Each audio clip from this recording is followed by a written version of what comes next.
everyone, welcome back to part 3, talking about knives. Today we're going to talk about folding knives, or more commonly known as pocket knives. The term pocket knife is kind of funny because pocket knife is any knife that will fit in your pocket. I can technically use this giant military Marines knife, put it in my pocket, I can call this pocket knife. Some people do that actually.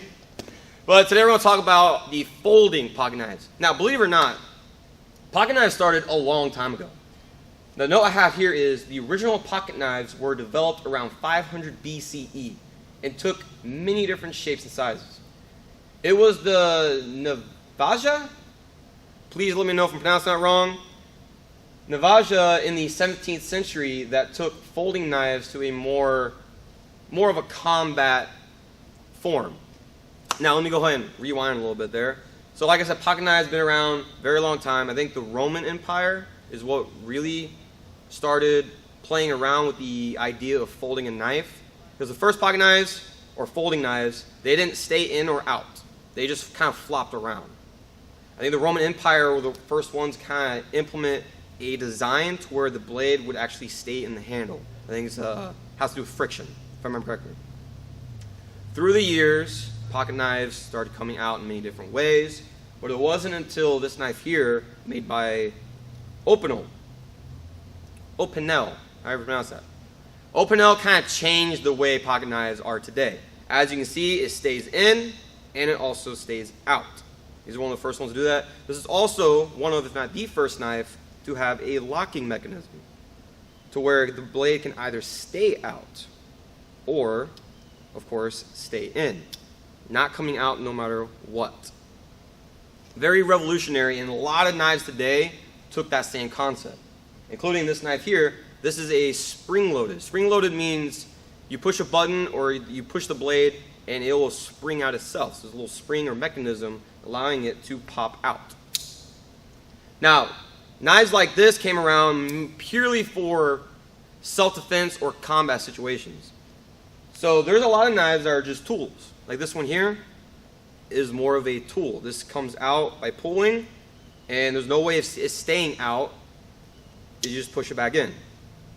The great thing about knives like these, and something I didn't talk about earlier, is not only the knife makers, but the knife owners have this certain kind of bond, certain concept of the knives that they have, that they're kind of connected with them. I know that sounds a little odd, but especially when they have them for a long time. I know a family member of mine, can't talk today, he had a knife just like this, exactly identical to this.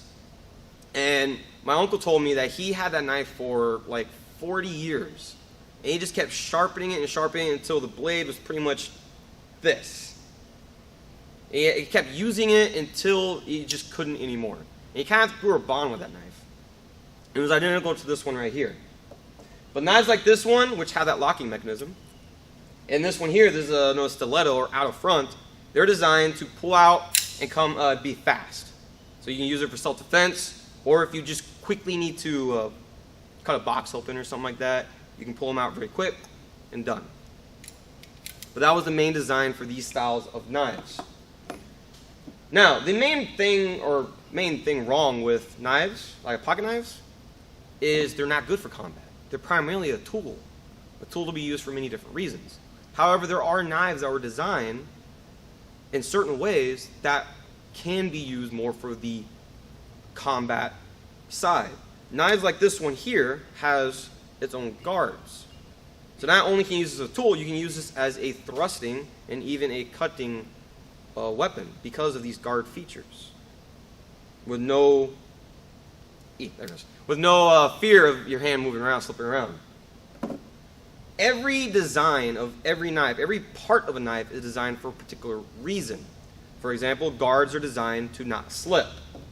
Springs are designed to come out faster. And more tools, tool knives have designs to make it easier to use as a tool, to then accidentally go back in. That's the great thing about blades. Everything is for a reason. Even the art designs are for reasons. That's going to conclude our video series about talking about the knife history and evolution of the knives themselves. Once again, I'm going to make another video talking about each one of these knives more specifically, tell you the stories behind them, and really go into detail about them.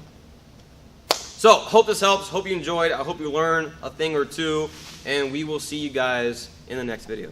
Bye.